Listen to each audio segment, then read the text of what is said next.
A 41-year-old writer faces his own mortality through an illness and decides to apply the best available information to become the healthiest man in the world. Welcome to ReachMD Book Club. I'm your host, Dr. John Russell, and I'm joined by AJ Jacobs, author of Drop Dead Healthy. AJ, welcome to the show. Thank you so much. Great to be here. And I don't even know if this is a term, but I almost consider you a bit of an immersion journalist. Have you ever tried to figure out exactly kind of what you've done with your last few books? Some people call me a method writer because I sort of dive into like a method actor. But whatever you want to call me is fine. So for people who aren't familiar with your books, I think they are kind of wonderfully written, very funny. You wrote a book called The Know-It-All, where you spent a year reading the Encyclopedia Britannica, a year of living biblically, where you lived 8 months according to the Old Testament and 4 months according to the New Testament. So how did you decide to become the healthiest man on the planet? Well, this came about because I was in terrible shape. So I ate what I wanted. I never exercised, and I wasn't fat in the traditional sense, but I was what they call skinny fat. So I looked like a snake that had swallowed a goat, sort of 6 months pregnant. And my wife said to me, listen, you've got to get in shape. And I said, all right, if I'm going to get in shape, I am going to try to do it the way I do my other projects, which is dive in and test every bit of medical advice that I can find and see what works and what doesn't.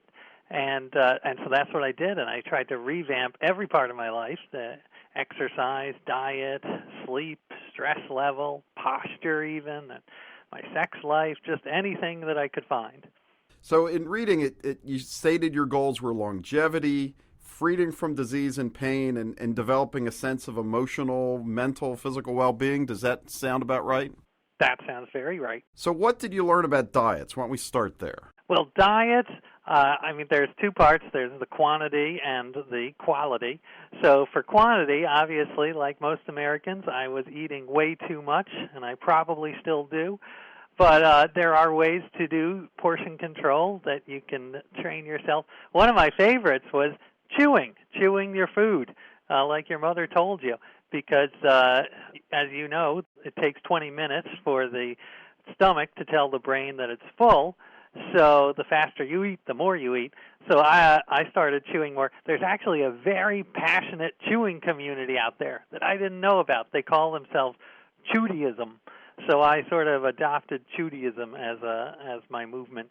I had a grandmother that did that. I think it was a popular kind of medical thing in, I think, the 20s or 30s. So she'd finish dinner about an hour after we did. And did you have to sit there and watch her, or was everyone left the table? I think eventually, when we were teenagers, we had left the table. But you also started eating off kids' plates? Yes, because as you know, the size of the plate makes a huge difference. So the smaller plates encourage us to have smaller portions, and you still feel full. It's a psychological trick. And I decided to just take my kids' plates. They were right there, and I decided why not take their silverware too. So I was using smaller forks, which slowed me down even more. How about superfoods? What did you kind of have as your arsenal of your go-to healthy foods? Well, I'm sort of with Marion Nestle, who's a great nutritionist. She's written a whole bunch of books. One was called What to Eat. And I am not a huge believer in superfoods because I think it places too much emphasis on one food over the other. I think pretty much all vegetables and fruits are superfoods. That's really what you got to focus on. So I ate mostly fruits and vegetables, of course, beans, and I did eat some animal proteins like eggs and milk, but that was more as a side part. And I will tell you, I tried every diet out there. So I tried, the paleo diet and the vegan, the raw food diet. I did one diet where it's called calorie restriction, and you're supposed to be hungry all the time, like on the verge of starvation. And there is some scientific evidence that it might lengthen your life a bit, but I got to tell you, who wants that? I don't want that life. I want that life cut short. I want to eat a waffle now and again. Now, with the paleo diet, I think your stories about the paleo diet really struck me as very humorous. Well, I loved hanging out with the paleo folks in New York because they are hardcore. And we wouldn't just do diets. We would go and do paleo exercise because they think we should exercise like cavemen. Cavemen didn't go to the gym. So we would go out into Central Park in our shorts and take our shirt off and throw boulders and climb trees and crawl around in the dirt. Everyone says, "Oh, did you drag women by the hair?" It was everything but that. So there's a lot written about exercise, and the one thing that really stands out is your treadmill desk. We talk about that a lot at work, that, setting up a treadmill desk. Do you still have your treadmill desk? I'm on it right now. I turned it off because I was worried that the hum in the background might not be good for radio, but as soon as I hang up, I'm going right back on. I love it. I mean, I thought that it would tire me out, but it actually gives me more energy. And I know treadmill desks are not practical for everyone, but I always say just, any way you can move, just getting up every 20 minutes, walking around a bit, or incorporating exercise into your everyday life. Like I have 7-year-old twins, and so when I talk to them, I try to go down to their level. So I sort of squat down. So I'm doing like 50 lunges a day just having conversations with them. And there's probably a lot of science in parking your car further away and kind of walking up flights of steps and things like that. Exactly. And I started doing running errands. I mean, that's what they're called, running errands. So I figured, why not? So I would run to the drugstore and buy a toothbrush and run right back. I don't do that as much anymore, but I do I quick walk errands. You also write a lot about noise pollution. I guess living in New York City, that's a big problem. Yeah, it was very interesting to read the research that this is a sort of an underappreciated health problem and that there is a lot of links between noise pollution and being exposed to it at work and at home and heart disease. So it really does evolutionarily, where it raises our blood pressure because it's supposed to signal a threat of some kind. So I tried to live a quieter life, and it really made a difference in my quality of life. So I went through dozens of earplugs and earphones. How about kind of the germs, kind of the hand washing and all that? Well, there's a huge debate, of course, about some people subscribed to the theory that we are true germophobic and that we're ruining our immune systems. I think there might be some truth to that, but I am still very much on the wash your hands as often as possible. I went to the top hand washer in America, this great microbiologist at NYU who taught me how to wash my hands. You got to get under the nails. You got to get the wrists, too. Don't forget about the wrists. And so I am very much pro hand washing. I'm curious, during that kind of year or so of doing the book, did you have any colds if you kind of washed your hands that obsessively? I think I did have one cold in the 2 years, but it was certainly a huge improvement. I used to get colds all the time. And I think part of that was stress. Stress really lowers your immune system. So I worked very hard on trying to manage stress. I can never eliminate it, but I tried to manage it. So that was a big part of my journey. This is ReachMD Book Club, and we're speaking with A.J. Jacobs, author of Drop Dead Healthy, One Man's Humble Quest to Physical Perfection. So what did you do about improving your brain health during this? Well, yes, I tried a bunch of different strategies. There's the whole idea that crossword puzzles might stave off Alzheimer's for a bit. It won't get rid of it, but it'll delay it.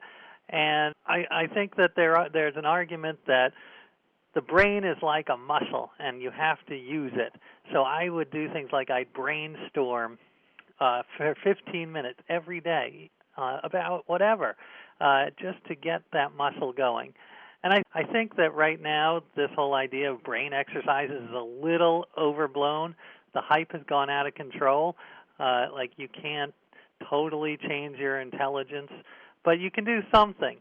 it's definitely worth doing something and keeping active, reading crossword puzzles, and also being with other people. Being alone is, I found, kind of dangerous for your brain for extended periods of time. So being social, going out to dinner with your friends can be healthy for you. So how about your thoughts about the sun? Well, the dermatologist scared the heck out of me about the sun. I mean, they recommend doing a shot glass full of sunscreen every 2 to 4 hours. That is a lot of sunscreen, and that not just in the summer, but in the winter, because the sun is still shining in the winter. So I do put on more sunscreen. I do put it on every morning, but I can't do that 2 to 4 hours that they recommend. But obviously, it's a huge problem, and I am a fan of the shade now, and I wear sunglasses because they scared me with the idea you can get eye cancer. So I am certainly more careful than I was. So what did you learn about drinking? What should we be drinking? Well, there are studies that talk about how alcohol drinking is correlated with longevity. If you drink 1 drink a day, or 2 if you're a big man, then you will live a little bit longer. And there are several theories about why this might be. Could be that it lowers the stress. Could be just that when you're drinking, you might be out with friends. You're more social, and being social is very good for your health. But I was just happy to read those. You know, that was my favorite part of this, was justifying my own vices. So I was very excited to read about alcohol, and of course, dark chocolate filled with antioxidants. You know, you really should only have like a tiny little nano piece. But naps are very healthy, so I was all for naps. You know, anything I could find. There was nothing like, you know, that said that heroin was good for you, so it's not like I did that. But there are some vices that you can justify. So at the end of the 2-year experiment, what was your final report card health-wise? Well, I did improve in all the metrics that I was measuring. So, you know, my heart rate went down, my cholesterol, but the one thing that I think made the biggest change was probably my energy level, which is hard to quantify. But I just felt I had so much more energy, and I do think part of that is trying to move all the time and working on a treadmill, because I think when you're sitting, at least for me now, it's a bit of a problem. When I'm sitting at my desk, I sort of get lethargic, and I find my forehead like plunks down onto the keyboard after a while. So that has been one of the biggest benefits. So the book is done. So what are the things that you still do now? Do you still wear a bike helmet walking around the streets of New York? I've decided to be bold and courageous, and I have given up the bike helmet. That was just for a couple of days to see what it was like to be the safest person alive. Because, you know, people underestimate safety. Safety is incredibly, you know, the old saying that more people die in the bathroom than die from getting struck by lightning, certainly. So, but anyway, back to your question. I love still walking on the treadmill while I work. I eat mostly vegetables. I chew my food, and I love spending time with my friends, which is really scientifically linked to a healthier life.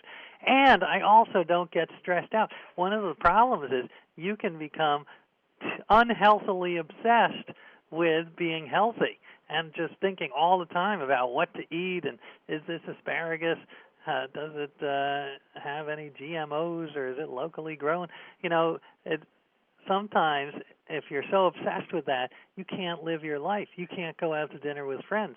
So I say moderation in all things, including moderation. So it's okay to you know, have a feast once in a while. It's okay to pig out at Thanksgiving.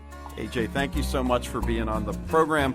A great book, Drop Dead Healthy. I think people can learn a lot about kind of studies that are out there, and it's kind of fun to take this journey with you. Thank you so much for being on the show. Thank you, John. I had a great time. This is Dr. John Russell. You've been listening to ReachMD Book Club. To download this program or others in this series, please visit reachmd.com. Thanks again for listening.